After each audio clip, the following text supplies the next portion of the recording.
Oh, but you voted for this. We didn't. Oh, but you did. Karen, okay?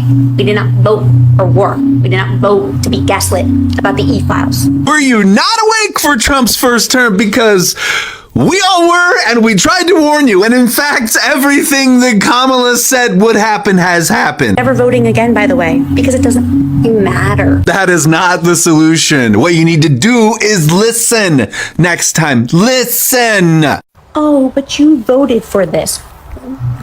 We didn't, Karen. Girl, yes, you did. You absolutely 100% voted for this. Now, I'm going to run down a quick list of everything else you voted for just to refresh your memory. You voted to harm people. You voted to harm people of color. You voted to help take rights away from women. You voted to roll back anti-discrimination protections for people of color and the LGBTQ community. You voted for the whitewash education and race-related policies that removed actual education from students. You voted to repeal the Affordable Care Act so millions of people would be without health insurance and remove protections for people with pre-existing conditions. You voted to restrict voting for people of color and women, and you voted to go to war. No matter how many times all of us told you exactly what he was going to do, including Kamala Harris, who said, and I quote, "If he becomes president, we will be at war in 6 months." And here we are. You helped make that happen. You were okay with that, and you were okay with other people being harmed as long as you thought it would benefit you. People like you became really comfortable showing your racism, but now aren't we all seeing the tides changing and all of you regretting your vote? Because it seems to be affecting you negatively. Maybe it's time for you to do some reflection inward and admit what you did, because you're getting exactly what you voted for. What do y'all mean it's not what y'all voted for? This is exactly what you voted for. Y'all said the same thing when they started going up in elementary schools, dragging children out and detaining them, dragging people out of their cars and busting their windows. Oh, this is not what we voted for. Yes, it was. This is exactly what you voted for. You knew he was on that list before you voted for him.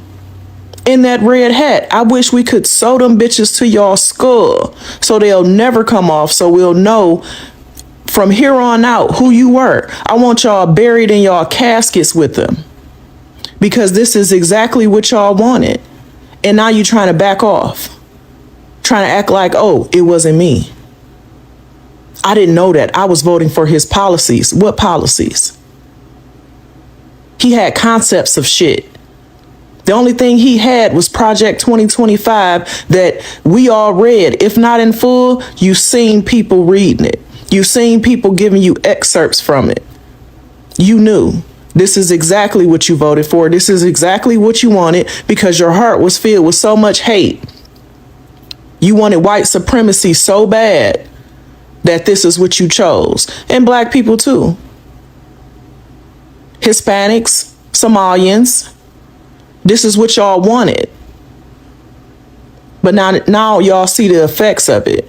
Y'all see what it really was. You voted for the devil. You was on the side of evil. And now you don't want to be associated with it. Nope, put that red hat back on. In recent political conversations, a new tone is starting to emerge among some voters who supported Donald Trump. Some are now calling for unity, reflection, and even forgiveness, saying this is not what we voted for. But critics respond with a very different argument. The warnings were always there. So what is really happening here? Genuine accountability or political regret too late to change anything? Let's break it down. Watch and pay attention, and I will share my thoughts later. So I posted a video about how I wanted the left and the right to come together to join forces and actually fight against the government. And when I say the government, I'm not saying, oh my God, I regret voting for Trump. It's Trump. It's all the Republicans. They're all so bad. When I posted that, it was intended so that they realized everyone is bad. Not just Trump, not just Clintons. They're all owned. They're all owned by AIPAC. They're all owned by Israel. Crystal Beth, let's not play this game. Is this y'all new thing now? Now y'all want to be fucking kumbaya? No, bitch, thoughts and tariffs. This is what y'all voted for. Look here, meth head Methany. The only reason you want to come together is because you realizing your vote affected you. You realize that man don't give a fuck about y'all. You thought because you was white, blonde, and Botox the fuck out that you were going to survive these 4 years. No, bitch, none of us are surviving. Maybe next time you will understand that racism is very fucking expensive. And it doesn't just cost us, it costs you too. Now y'all want to be against Israel. We told you that shit during the fucking election. That motherfucking office was bought and paid for. Y'all didn't give a fuck. Y'all just wanted the illegals gone. Y'all wanted black women at the bottom. Y'all wanted y'all whiteness not to be shameful. How the fuck does it look now for y'all? Kind of crazy how y'all want unity after y'all fucked over everybody. Let me make something very fucking clear to you. I will not unify with a racist, a bigot, an idiot, a homophobic, a transphobic, an anti-Muslim, anti-black. You don't want to unify with y'all asses. Y'all fucking disease. All of a sudden, y'all want to be MAGA no more. No, stay your ass where you at. Remember, the country is burning down because of you. You and your people. You and your cult. This is not We Are the World. The world is burning because you decided to put that man in office. Because, bitch, we didn't vote for him. Now take your licks like you supposed to. And remember, we give no fucking sympathy. Y'all didn't have any. Apparently, it landed on the leftist algorithm. So people that are very, I guess, democratic, it just ended up on that algorithm. And they are currently trying to drag me for wanting unity between two parties. Now, hear me out. Let's say I was someone who voted for Trump and I was like, oh my God, clearly this was the wrong vote. I should have voted Democrat. Like, if that was the case, imagine being met with that. I'm gonna show you guys. I'm gonna show you guys what's being said. And I can't, as much as I want everyone to come together and fight against this, I realize that the Democrats are they still treat people the way they treat people. They still, if you think anything different anything different than them, it's like, they will attack you. Everyone's attacking my entire page. I'm getting comments that are just honestly unhinged and uncalled for because I wanted unity. I wanted everyone to realize that the Democratic and the Republican Party are all just an illusion to create division and conquer. Divide and conquer. You know what? And I will say that with the Republican Party, when Biden was president and people on the Democratic side were coming to terms with maybe they were wrong and they were kind of seeing the Republican side of things. And I very, very much remember everyone welcoming those people, like being like, yes, you know what? We forgive you. We're open arms. Come to the light. That's how people that were thinking differently were met. Now, I'm not saying I was thinking I wanted to vote Democrat. I'm not voting at all because it's all fake. And so I do want to say that there's those very big differences between the parties. And I just don't understand the hate. And I don't understand the bullying because I said I wanted two parties to come together and fight the evil Satanists. I hate to say it, but that's who they are. Oh, but you voted for this. We didn't, Karen. Okay. Listen, if you're gonna be stupid, you gotta be tough is a sentiment that everybody should live on. And hello, dumbass, welcome to retribution. Welcome to the reality that you voted for. Because no matter how many videos you make, how many whispers you do, yes, you absolutely voted for them when you voted for Donald Trump. We didn't vote for war. Donald Trump was not secretive about what he was going to do if he was reelected. He's not smart enough to be secretive. But unfortunately for the entire country and the entire world, his supporters are even less intelligent. So they will look at him, say something, and then immediately go, but he's probably not going to do that. Mind you, this woman is so stupid that she is looking at the repercussions of her voting for Donald Trump, and her takeaway is, one, the same thing would be happening under Kamala Harris, moron, and two, well, I'm actually never going to vote again.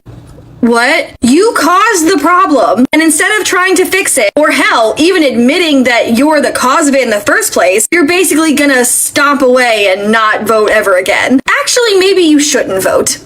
So for all those people that were commenting, oh my God, look at, see, we told you, oh, we told you. All those people that are saying that, like, oh, we tried, oh, what did you think you were voting for?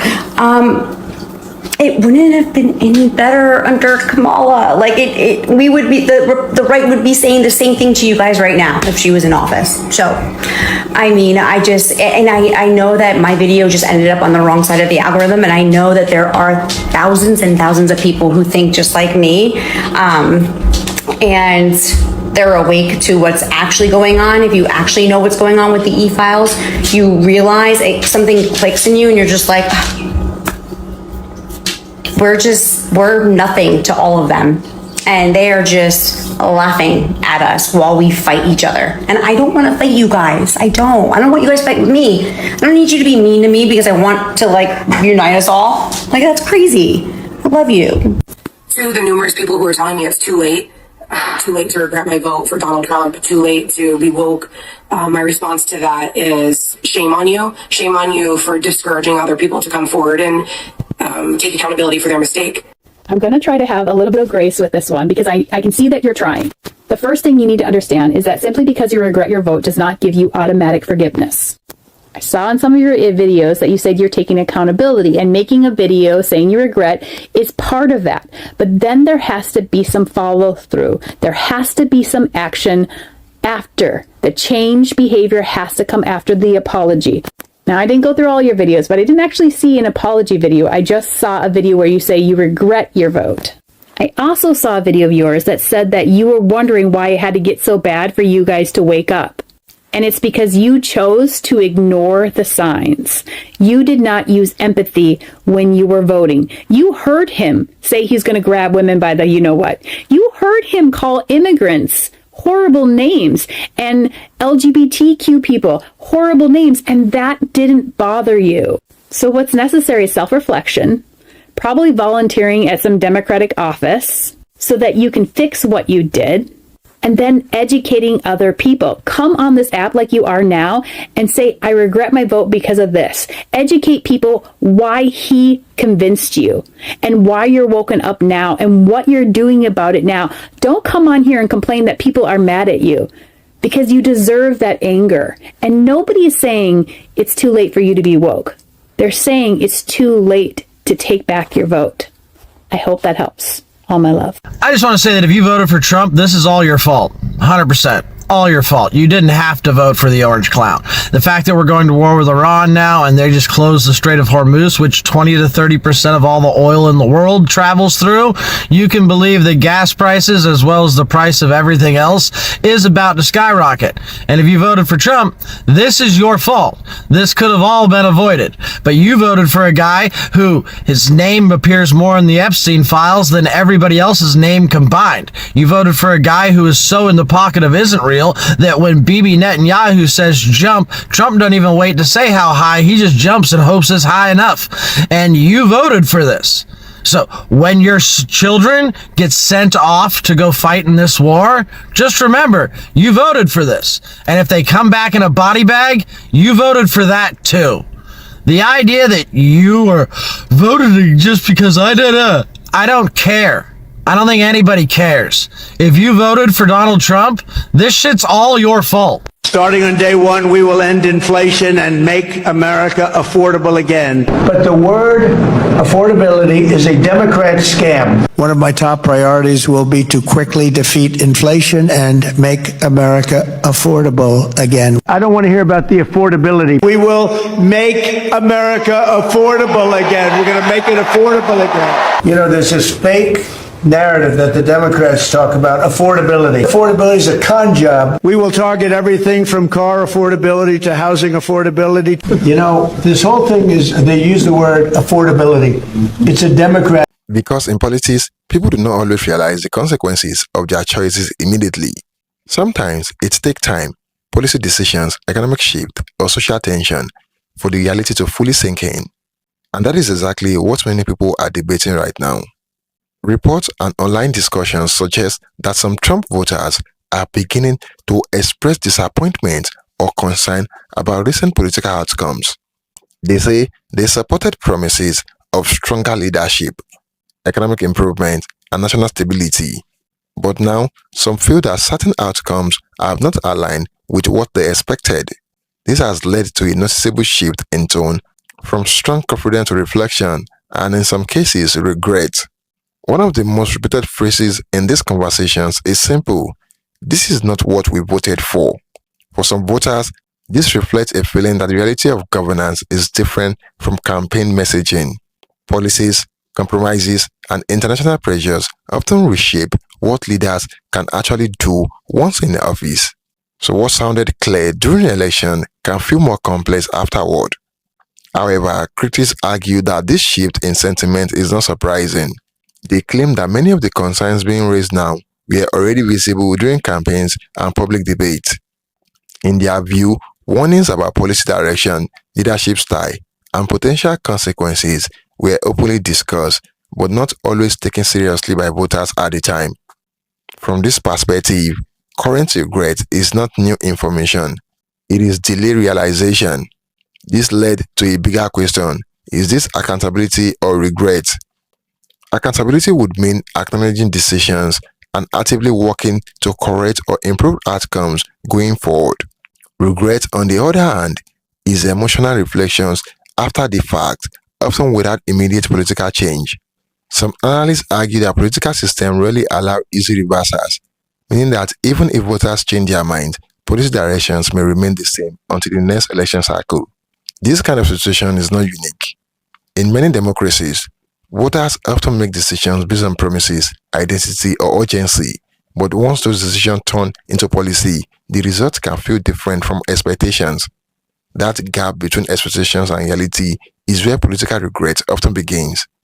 Some critics believe it may already be too late to change the current direction of events, at least in the short term. Others argue that political awareness is always valuable, even if it comes late, because it shapes future decisions and future elections. So here's the real question: are these voters experiencing accountability for past choices, or simply regret after seeing the consequences unfold? Either way, the conversation is shifting, and it reflects a deeper truth about democracy. Every vote has a future impact, even when the impact is not immediately clear. Thank you for watching, guys. Don't forget to like this video and share your thoughts in the comment box below. Until next time, cheers and have a good one.